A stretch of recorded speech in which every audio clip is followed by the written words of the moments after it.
Okay, people, today I'm going to teach you, hopefully, how to use screencastomatic. Now, screencastomatic is really fun to use. I'm going to move through there. As I'm moving my cursor around, you'll see a big bubble, a big green dot, okay? Um, that's me moving my cursor around, okay? So I'm going to hit the pause button for a second. Okay, this is a couple of slides that I pulled up. Um, right now, you can see me over here. I'm in the corner. Um, that's my picture. You don't have to have that option, but let's take a look at how I come up with screencast-o-matic. First thing I do is I come down here. I have it mounted on this board thingy down here, okay? So I can click it because I use it a lot. You can also come here and it'll be up on here, okay? Before you get to that point, you have to come to this, the school district, the Wellsboro School District site thing. You come up here, you type in screencast-o-matic, and it'll plop it up for you. Okay, it'll install it. I'm not sure if you can do it at home. I'm not sure if you need to be closer to school. I did it when I was in school, and one of the first things I wanted, because it's very informal, it's very helpful with kids. Okay, all right.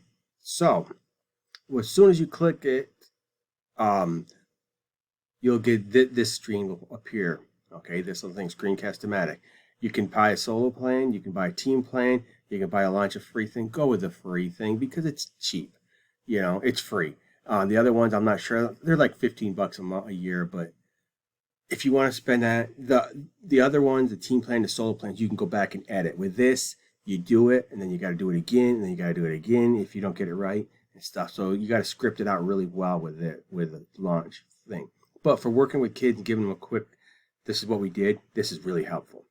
All right, so one of the first things you know is you'll have a box that runs all around this little dashed box, okay? It runs around. What that is your field of view. That is what the camera will see, okay? Now for this, I've extended the box way out here, okay? You can't see that, but so you'll always see this as you're recording, and I can see it right now as I'm recording, all right? Then you have you'll have different options. You can go with the webcam and the view this way, like I have it set up. You can switch to just a webcam, okay, which is this, okay, version where I'm speaking, okay, or you can use this version right here, which just shows you your desktop. Now, if you're annotating over your desktop and drawing and you writing like mathematical problems or sentences and whatnot, this is really helpful because you can pull up a paint project or something and you can write on here what you want and then you can solve it out, okay? That's another story, okay? So,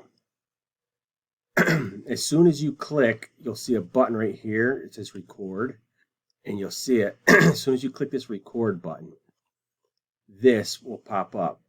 Well, this is your mic thing. It tells you, it'll go and tell you how loud your microphone is and whatnot.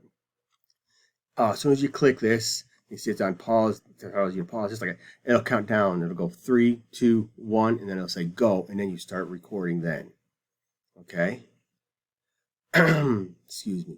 Once you're done, you come over. You click the pause, okay, button, and then if you're totally done, it'll say, hey, are you done? Because there's a couple options here. You can say you click done, and then it'll kicks you to the next step. If you don't like it, boom. But you can also click play here, and you can listen to what you did and how good it sounds. Trust me, I don't, because I know how crappy I sound. Once you're done, you click that. If you want to get garbage it, you click it, you can start over. Okay? You say you click done, you're done, and you're going to move up to this, saving. Okay? How do you want to save it? And this, I hope you guys can figure this out.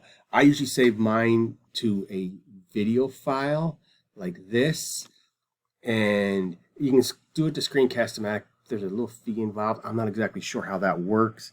Or you can save it to YouTube, and I can't figure that out. So I usually click this, and then I save it on like an MP4 player thingy, and then I put it up, and that's what this will come to you as. Okay, and you can see this is the recording and whatnot. So you can also come in here and clip it, but not with this version. This is what you got.